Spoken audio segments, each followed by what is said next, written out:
Hey everybody, it's me, Greg Bosson, CPA and president of QuickBooks Made Easy for Nonprofits, coming at you with the mid-April quick tip for those of you that are nonprofits using QuickBooks. This particular tip is for those of you that are using QuickBooks Desktop.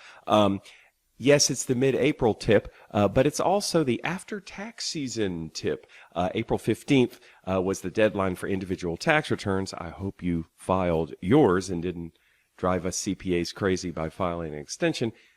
But nevertheless, we don't care about any of that because what we care about is nonprofit organizations using QuickBooks. This tip is for QuickBooks Desktop. And this tip is specifically for it's an oldie but a goodie, but it has to do with cleaning up your lists by merging duplicated names, duplicated accounts, duplicated items in QuickBooks Desktop. So I'm going to show you what the problem is here. First of all, I'm going to go to my customer center. This is where all my customer lists are. And you will see, let me zoom in here. There we go. So we have Matt Bove. And then we have Matthew E. Bove. So these are two names, but they're actually the same name. This happens all the time because people, when they're entering transactions, they just start typing. They don't see that there's another name that's the same name, and they just add a new one, but they spell it differently. In this case, we put Matthew instead of Matt. So it's cluttering up the lists. And if you want to see the total that Matt gave, you have to look at two names, not one. So this is where we would want to kind of clean this up. Now, I'm going to show you how to do it with customers, but you can also do it with vendors. You can do it with classes. You can do it with accounts. And what we want to do is we want to merge these two names into one.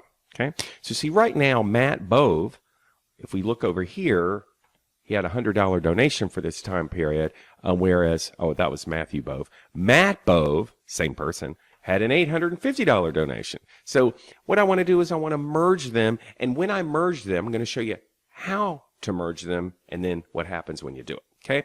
First of all, just let you know, once you merge, you cannot unmerge. Okay. So be sure that you're merging the right things. But to merge, there's not really a merge button. What you're going to do is you're basically going to change the display name of one of them to the name of the other one, the exact same name. And you can't have two of the exact same name in the lists.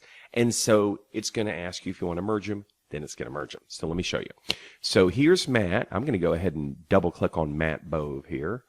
And you'll see this was one that was probably just added on the fly. There's no information for this person at all, other than his name. And then the other one is Matthew E. Bove, and this one has all kinds of information, okay? So we don't want to lose this information.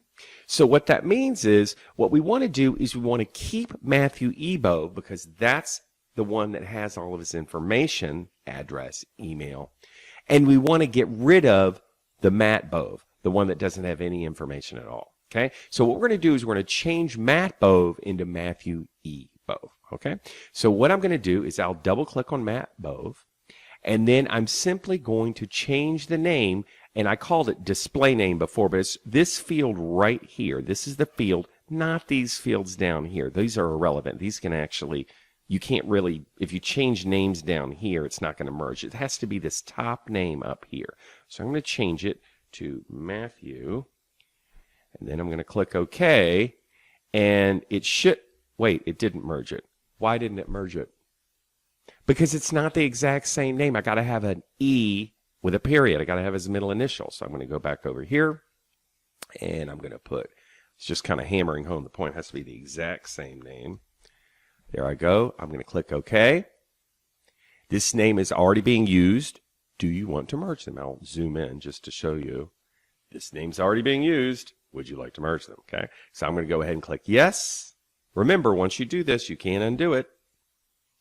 All right. So now what's happened is not only has it gotten rid of Matt Bove, but now there's just Matthew E. Bove. But if you look, now you'll see there's two transactions. So see, it not only merged the names into one, but it also merged all the transactions. So they're all in the same name. And because I merged into this one, the one that had all the information, address, and stuff like that, it saved it all. Okay. Now, I mean, if I still want to call him Matt Bove, then I can go back and just call him Matt Bove at this point. But the point is, you want to merge into the one that has all the information that's good that you want to save. All right. So this can work with accounts as well, with vendors, with class lists, all kinds of lists you can merge. I'm going to go to a P&L real quick here.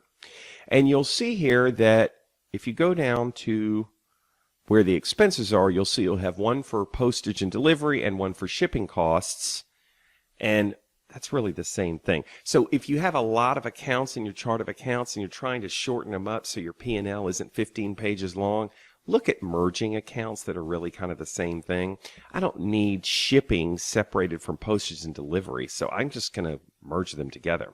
So what I'm going to do is I'm going to go to the chart of accounts list, because you got to go to the lists in order to merge. So I'm going to go to the chart of accounts list, and I'm going to find, here's shipping, and here's postage and delivery. So I'm going to give you a little trick here.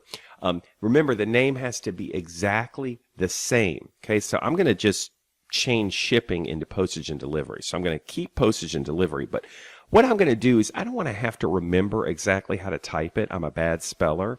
And so I'm going to edit the one that I want to keep.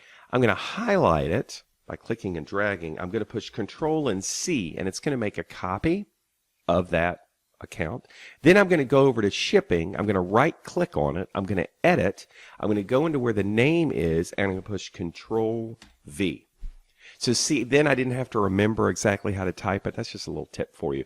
I don't really need the account number anymore. I'm going to get rid of the account number. I'm going to click Save and Close. And when I do that, I'll get the same warning here that I did in that customer list.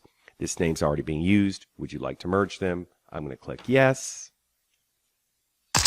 And now if I go back to my report, my profit and loss, you'll see that it's already kind of moved the dollar amounts. Shipping is at 0, but when I click refresh, now the word shipping's gone altogether, and all I have is postage and delivery. All right, so that's kind of the dealio.